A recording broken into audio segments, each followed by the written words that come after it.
بسم اللہ الرحمن الرحیم نحمدہ ونصلی علی رسولہ الکریم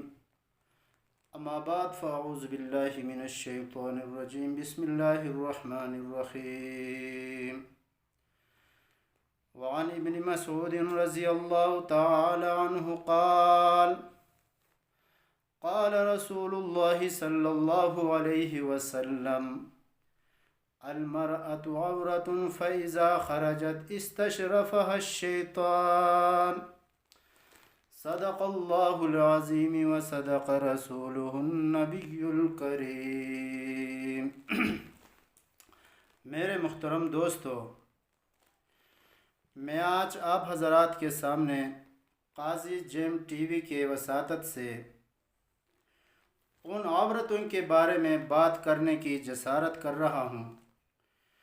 جو اس دنیا میں باریک کپڑا پہنتی ہیں اور حضور اقدس صلی اللہ علیہ وسلم کے ان عورتوں کے بارے میں کیا ارشادات ہیں۔ میرے محترم دوستو، میں اپنے اس موضوع کو شروع کرنے سے پہلے آپ سب دوستوں کی خدمت میں یہ گزارش کروں گا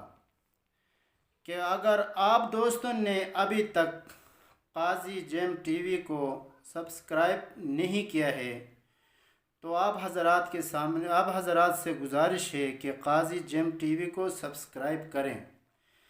تاکہ ہر نئے آنے والی اسلامی ویڈیو آپ کو آسانی سے مل سکے۔ میرے محترم دوستو، اب ہم آتے ہیں اپنے اس موضوع کی طرف۔ حضور اقدس صلی اللہ علیہ وسلم ارشاد فرماتے ہیں، حضرت ابو ہریرہ رضی اللہ تعالی عنہ راوی ہے، حضور پاک علیہ السلام فرماتے ہیں جہنمیوں کی دو جماعت ایسے ہیں جن کو میں نے نہیں دیکھا اور نہ دیکھوں گا۔ ایک وہ جماعت تو ان لوگوں کا ہے جن کے ہاتھوں میں گائے کے دم کے مانند کوڑے ہوں گے، جن سے وہ لوگوں کو ماریں گے، اور دوسرا وہ جماعت ان عورتوں کا ہے جو بظاہر تو کپڑے پہنے ہوئے ہوں مگر حقیقت میں وہ ننگی ہوں گی۔ وہ عورتیں مردوں کو اپنی طرف مائل کریں گی اور خود بھی مردوں کی طرف مائل ہوں گی۔ ان کے سر بختی اونٹوں کے کوہان کی طرف مٹکتے ہوں گے۔ ایسی عورتیں نہ تو جنت میں جائیں گی اور نہ ہی ان کو جنت کی خوشبو ملے گی۔ حالانکہ میرے محترم دوستو، جنت کی خوشبو اتنی دوری سے آتی ہے، یعنی مثلاً 100 برس کی دوری سے جنت کی خوشبو آتی ہے اور یہ عورتیں جنت کی خوشبو سے محروم ہو جائیں گی۔ میرے محترم دوستو، اس حدیث کی تھوڑی سی وضاحت میں آپ حضرات کے سامنے کروں گا، مگر وہ حقیقت میں ننگی ہوں گی۔ حضور علیہ السلام ارشاد فرماتے ہیں،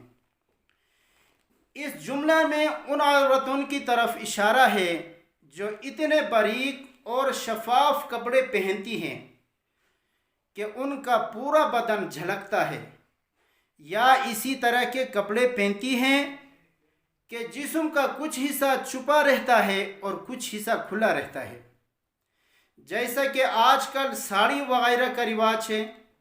اور اب ایسے فیشن ایجاد ہوئے ہیں کہ مونڈوں سے نیچے پورا ہاتھ، گلے سمیت سینے کا کچھ حصہ کھلا رہتا ہے، یا جس طرح دوپٹہ سے سر، پیٹ اور سینہ وغیرہ ڈھانکنے کے بجائے اس کو گلے میں یا پیٹ میں ڈال لیتی ہیں۔ قمیص اتنی چست پہنتی ہیں کہ جسم کے خد و خال نمایاں ہو جاتے ہیں، اور ان قمیصوں کی آستین بازوؤں تک ہوتی ہے، جس کی وجہ سے تقریباً پورا بدن عریان نظر آتا ہے، اور ایسی شلوار پہنتی ہیں کہ ٹہنے مکمل نمایاں ہوتے ہیں، زلفیں پراگندہ اور کھلی ہوئی رکھتی ہیں، زیورات اور اسباب زینت کی نمائش کرتی ہیں ان تمام صورتوں میں عورت بظاہر تو کپڑے پہنے ہوئے ہوتے ہیں اور پہنے ہوئے نظر آتی ہیں، مگر حقیقت میں ایسی عورتیں ننگی ہوتی ہیں۔ میرے محترم دوستو، اس جملے میں ایسی عورتوں کی طرف بھی اشارہ مقصود ہوتا ہے جو کہ دنیا میں تمام انواع و اقسام کے لباس زیب تن کرتی ہیں، مگر وہ تقوی اور عمل صالح کے اس لباس سے محروم رہتی ہیں جس کی وجہ سے وہ آخرت میں جنت کے لباس کے مستحق ہو سکتی، چنانچہ وہ آخرت میں لباس سے محروم کر دی جائیں گی۔ اس حدیث میں حضور علیہ الصلاۃ والسلام نے فرمایا، مائل کرنے والی اور مائل ہونے والی اور مائل کرنے والی اور مائل ہونے والی سے مراد وہ عورتیں ہیں جو اپنے بناؤ سنگار کے ذریعے غیر مردوں کو اپنی طرف مائل کرتی ہیں، گویا کہ حسن آوارہ کی طرف دعوت نظارہ دیتی ہے اور خود بھی مردوں کی طرف مائل ہوتی ہیں، اور یا پھر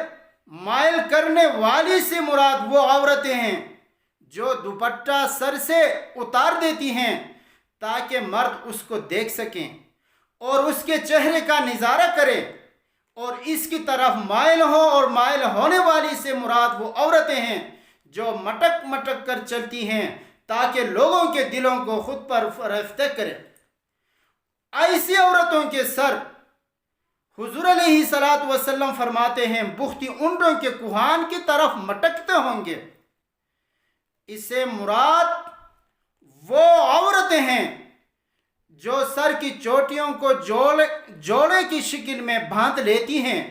اور جس طرح بہتی اونٹوں کے کوہان موٹاپے کی وجہ سے ادھر ادھر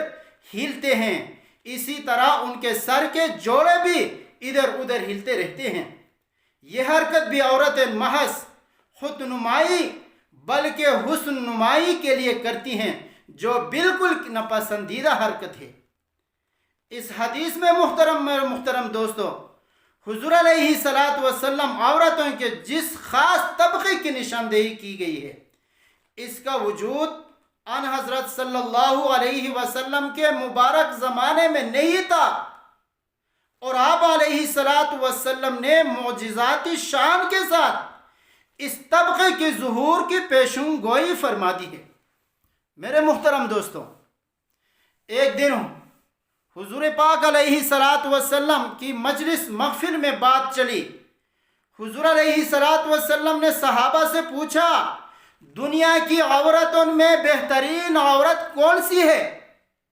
کسی نے کوئی وصف بتائی، کسی نے کوئی خیر بات چیت جاری رہتی ہے۔ حضرت علی رضی اللہ تعالیٰ عنہ کسی کام سے گھر تشریف لائے، سیدہ فاطمہ کو بتایا کہ محفل میں اس بات کا تذکرہ چل رہا ہے کہ دنیا کی بہترین عورت کون سی ہے، لیکن ابھی تک کوئی فیصلہ نہیں ہونے پایا۔ حضرت فاطمہ رضی اللہ تعالی عنہا نے فرمایا کہ میں بتاؤں کہ دنیا کی کون سی عورت سب سے بہترین ہے؟ حضرت علی رضی اللہ تعالی عنہ نے فرمایا کہ عرض کیا، بتاؤ۔ عرض کیا حضرت فاطمہ نے کہ دنیا کے سب سے بہترین عورت وہ ہے جو نہ خود کسی غیر مرد کی طرف دیکھے اور نہ کوئی غیر مرد اس کی طرف دیکھ سکے۔ حضرت علی رضی اللہ تعالیٰ عنہ محفل میں تشریف لائے اور حضور علیہ الصلاۃ والسلام سے عرض کیا، اے اللہ کے رسول، میری اہلیہ نے دنیا کی بہترین عورت کی پہچان بتائی ہے کہ جو نہ خود کسی غیر مرد کو دیکھے اور نہ غیر محرم اس کی طرف دیکھ سکے۔ حضور علیہ الصلاۃ والسلام نے فرمایا، فاطمہ میرے دل کا ٹکڑا ہے۔ میرے محترم دوستو،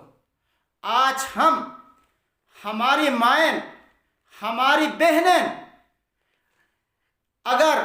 یہودیوں کے طرز و طریقے کو اپنائیں گے، ان کے لباس کو اپنائیں گے،